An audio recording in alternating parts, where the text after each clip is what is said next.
Subuh itu, di sebuah sudut masjid yang nyaris tak tersentuh suara, seorang lelaki tua berbisik lirih, bukan kepada jamaah, bukan pula kepada dirinya sendiri.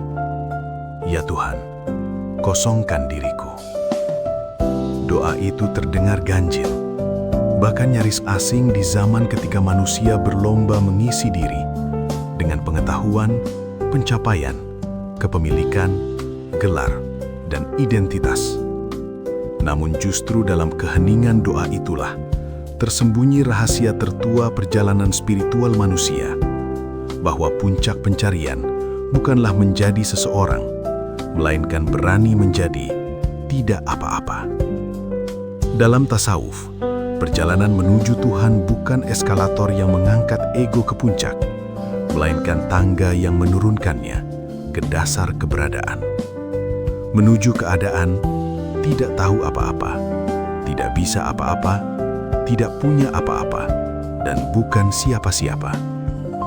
Kesadaran tidak tahu apa-apa bukanlah penolakan terhadap akal. Ia adalah kerendahan epistemik. Al-Ghazali pernah mengingatkan, akal yang paling merasa tahu seringkali justru menjadi hijab paling tebal antara manusia dan Tuhannya. Ibn Arabi melangkah lebih jauh. Marifat sejati, katanya, baru dimulai ketika manusia berhenti berkata, "Aku tahu." Tuhan tak pernah hadir dalam kepala yang penuh. Seperti gelas, hanya yang kosong yang mampu menerima tanpa meluap. Psikologi modern menyebutnya beginner's mind. Filsafat ilmu mengenalnya sebagai epistemic humility. Kesadaran bahwa aku tidak tahu bukan kemunduran, melainkan gerbang menuju kebijaksanaan. Lalu datang tahap berikutnya, tidak bisa apa-apa. Kita hidup dalam mitos kendali. Kita percaya hidup bisa ditata, diprediksi, ditaklukkan. Namun spiritualitas justru mengantar manusia pada pengakuan paling menyakitkan, sekaligus paling membebaskan, bahwa aku tidak berkuasa atas apapun.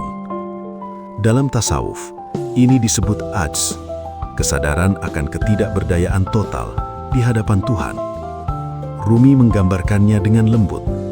Ketika aku berhenti mendayung, lautanlah yang membawaku. Ketidakmampuan bukan kegagalan, ia adalah transisi dari kehendak ego menuju kehendak ilahi. Lalu manusia diajak sampai pada titik tidak punya apa-apa. Kepemilikan adalah bahasa dunia, namun dalam spiritualitas, ia sering berubah menjadi beban metafisik. Zuhud, kata Al-Ghazali, bukan meninggalkan dunia, melainkan membebaskan hati dari ketergantungan terhadap dunia.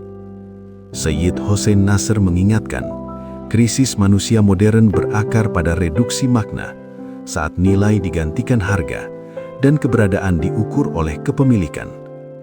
Dalam keadaan tidak memiliki apa-apa, manusia tak lagi takut kehilangan, karena tangan yang terbuka tak pernah cemas akan lepasnya genggaman.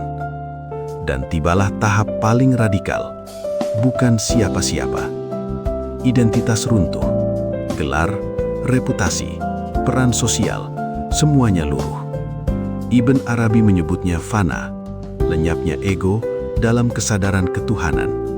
Ini bukan nihilisme, ini transformasi ontologis dari aku menjadi dia. Di zaman ketika identitas dipolitisasi dan dipertentangkan, menjadi bukan siapa-siapa adalah tindakan spiritual yang subversif. Ia membebaskan manusia dari kebutuhan untuk diakui, dibela, atau dibenarkan. Heidegger menyebut keotentikan sebagai keberanian hidup tanpa masker. Tasawuf melangkah lebih jauh. Keotentikan tertinggi adalah ketika masker aku dilepaskan. Menjadi nol bukan berarti lenyap dari dunia. Menjadi nol adalah kembali ke dunia dengan kesadaran yang utuh. Bukan karena manusia memiliki segalanya, melainkan karena ia berhenti menggenggam apapun selain yang maha ada. Di titik nol itulah, kosong bukan ketiadaan. Kosong adalah ruang. Ruang bagi Tuhan untuk hadir sepenuhnya. Dan mungkin, di sanalah doa itu menemukan maknanya. Ya Tuhan, Jangan jadikan aku siapa-siapa, agar engkau menjadi segalanya bagiku.